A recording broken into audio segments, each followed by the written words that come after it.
The charming Destiny Connect piqued my interest when it was announced during February's Nintendo Direct in Japan, with its cute robot Isaac and Pixar-like animation. Since then, it's been announced for the West and is due out on the 22nd, and having been lucky enough to have already tried it, I'm pleased to say this game really delivered that kids movie feeling I'd hoped it would have, while still having a polished JRPG system that uses its mascot character in an interesting and strategic way. Throw in a cast of likable kids who keep a feeling of childlike adventure throughout that make it fun to go through, and this short and sweet JRPG is a fun game to play that balances a light-hearted sense of humor and its own story well.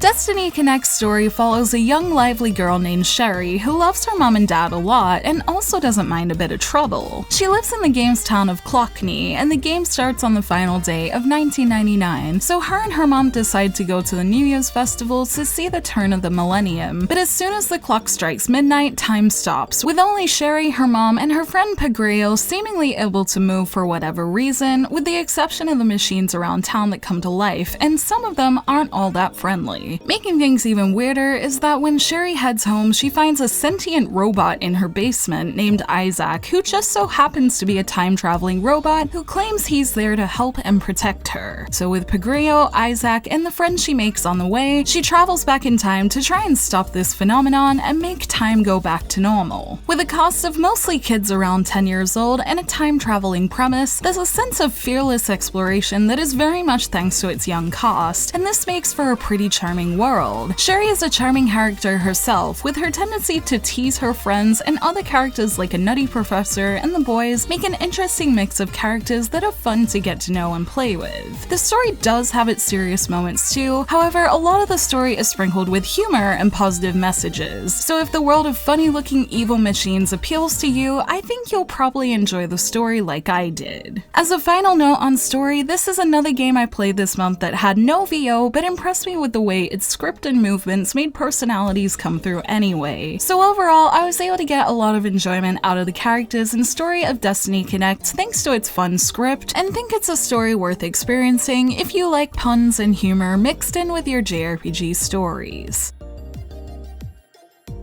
These characters and their colorful personalities also come in handy in battle with Destiny Connect's turn-based system that features a timeline like games such as Final Fantasy X. I found each character's moveset makes them good for a certain role, with the sword-wielding Altana making him a good character to deal damage with, whereas the guitar-wielding Truth is better suited to buffing and healing, and most characters' attacks feel fun to use thanks to their various weapons that usually come with an equally fun animation to go with them. To help you win against these machines, characters are leveled up through XP that raises stats and also helps unlock skills that you can upgrade with items you win through battle, with the human characters having a pretty basic upgrade system that is easily outshined by robot Isaac's, as he features unique character development systems that are for him only. As a magic, time-traveling robot made of gears, Isaac can also be equipped with colored ones that unlock his different forms, including his rescue form that makes him into a great healer, or his champion form that turns him into a quick and agile fighter. And again, all of these are accompanied with a fun little transformation sequence that was always fun to see. These forms aren't just fun to look at though, as Isaac's ability changing is a key part of battle, and with some enemies also changing forms or suddenly shifting attack types, being able to put Isaac on the offense or defense is a skill that becomes very important in the late game, so I liked how essential it was to master using him and get to know the advantages of each form. A final thing that makes battles interesting is everyone's SP are not points but rather a percentage bar that builds up gradually during battle, meaning if you use your strongest attacks first, it can take a while to build up SP again to be able to use them. So with every character you have to think at least a little strategically on when the best time is to use your most powerful attacks, and what's good to do in between to get the most out of every battle. With Isaac in this, and what could have otherwise just been a simple and cute looking battle system, it's good to see a decent amount of strategy added in that makes it a unique battle system of its own while still taking advantage of its great visuals. And for me, all these things together made for some interesting battles, a couple of game overs, and overall an enjoyable turn-based system to learn.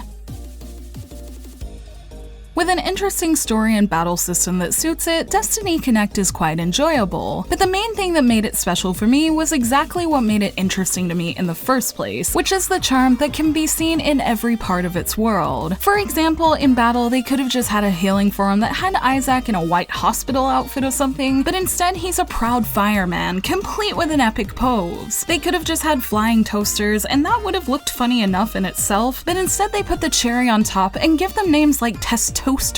and it's all the little touches like this that make playing Destiny Connect feel special. Whether it was a new skill, a new enemy, or meeting a new character, I was always excited to see how Destiny Connect would get that thing personality and found myself really engaged with this aspect, and it made the experience carry a fun tone throughout that really made me fly through it. In fact, my only complaint about Destiny Connect is that I wish it gave more reasons to spend time with it now that I've finished it. The game came in at about 15 hours for me, and beyond building up Isaac more, fighting extra boss battles, and collecting water gems to get more costumes, there isn't much more to do, with the fact I'd hit the maximum level of 50 at the end of the game, meaning my characters are quite strong that makes doing these things pretty quick and easy. The game could really benefit from something like an extra difficulty or some side quests with a talking appliance or something to give it a little bit more runtime. So if there's ever another game in this series or in a similar style from the developer, I hope they keep that in mind, as otherwise I think the game is really enjoyable. The visuals are good, I enjoyed many of its music tracks as well, and the overall experience and tone is a lot of fun. So I'd love to see something similar in future, just with a bit more to play with.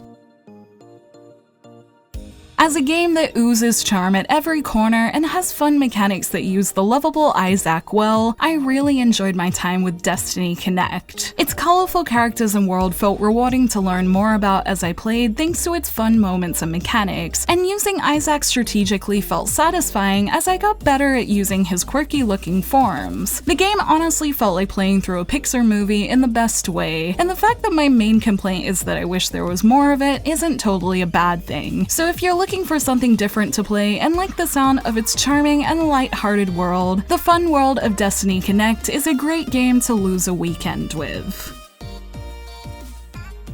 Thank you for watching this video. Let me know in the comments below if you're interested in Destiny Connect and if you think you'll try it. And since this review will likely be up before the game is out, Destiny Connect will be out in North America on the 22nd, in Europe on the 25th, and Australia and New Zealand on the 1st of November, so let me know if you pick it up. I would love to hear your thoughts. You can like and share this video if you enjoyed it, subscribe to my channel for more JRPG content like this, and ring that bell to get notifications on whenever I post so you don't miss a thing. You can check out more videos here, and you can find me on social media on Twitter, Facebook, and Instagram, all at JRPG Jungle. Links to those and where you can get Destiny Connect will be in the description below, and until next time, thank you, bye!